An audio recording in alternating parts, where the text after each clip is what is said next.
Perkembangan karoseri bis memang tidak dapat lepas dari kemajuan dan perkembangan moda transportasi bis itu sendiri. Harus diakui bahwa karoseri memegang peranan yang sangat penting, merujuk pada proses desain, pembuatan, dan pemasangan struktur tubuh atau badan bis. Proses di karoseri ini melibatkan pembentukan rangka bis, penambahan panel dinding, lantai, atap, pintu, jendela, dan berbagai fitur lainnya yang akan membentuk eksterior dan interior pada bis. Proses pembuatan sebuah bis di karoseri dimulai dengan perencanaan desain yang mencakup ukuran, tipe bis, dan kebutuhan khusus yang diminta oleh pelanggan. Desainer bis akan mempertimbangkan berbagai faktor seperti kapasitas penumpang, penggunaan bis ketika sudah operasional, apakah akan digunakan untuk bis wisata, atau untuk bis transportasi umum, serta spesifikasi teknis lainnya. Setelah desain awal bis disetujui, maka langkah berikutnya adalah membangun rangka dasar atau kerangka bis. Rangka ini terbuat dari logam seperti baja atau aluminium, yang memberikan kekuatan dan stabilitas pada struktur bis. Rangka tersebut sudah dirancang untuk menahan beban penumpang, muatan, serta beban tekanan aerodinamis, ketika bis berada dalam keadaan bergerak.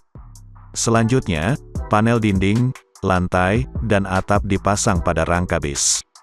Bahan yang sangat umum digunakan pada bodi bis adalah baja galvanis, atau aluminium yang ringan dan tahan karat. Kemudian rangka ini akan dipasangkan di atas sasis, atau kerangka dasar bis. Biasanya, karoseri sudah bekerja sama dengan produsen sasis, untuk melengkapi bis dengan mesin, sistem kemudi, dan komponen lainnya, sebelum bis siap digunakan secara komprehensif. Setelah rangka terpasang pada sasis, maka langkah selanjutnya adalah pemasangan panel. Panel-panel ini dibentuk dan dipasang sesuai dengan desain yang telah ditetapkan sebelumnya. Pintu, jendela, dan kaca juga dipasang pada tahap ini. Sistem kelistrikan serta sistem pendingin ruangan di dalam bis, juga dipasang selama proses perakitan di karoseri. Ini mencakup pemasangan kabel, konektor, dan perlengkapan elektronik lainnya seperti lampu, serta sistem hiburan. Sistem-sistem ini dirancang untuk memastikan kenyamanan dan keamanan penumpang ketika berada di dalam bis. Pihak karoseri akan menawarkan bodi bis yang disesuaikan dengan berbagai gaya, ukuran, dan fitur-fitur khusus, seperti konfigurasi tempat duduk, fasilitas aksesibilitas, atau desain interior yang unik. Setelah semua komponen terpasang, bis akan melalui serangkaian pengujian kualitas dan keamanan, sebelum akhirnya siap digunakan. Ini melibatkan pemeriksaan terhadap sistem pengereman, sistem suspensi, sistem elektrikal, sistem pengunci pintu, dan berbagai fitur keamanan lainnya. Tujuan pengujian ini adalah untuk memastikan bahwa bis sudah memenuhi standar keamanan dan kualitas yang ditetapkan.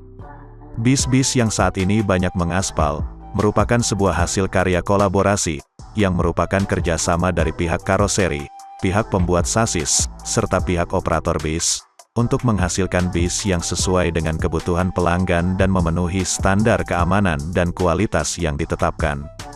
Di Indonesia sendiri, ada beberapa perusahaan karoseri, yang memang berkonsentrasi dalam proses perakitan bodi bis.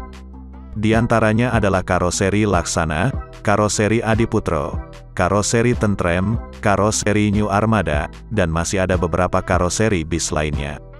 Karoseri mana yang produk buatannya menjadi favorit dari Sobat Traveler? Silakan tulis pada kolom komentar.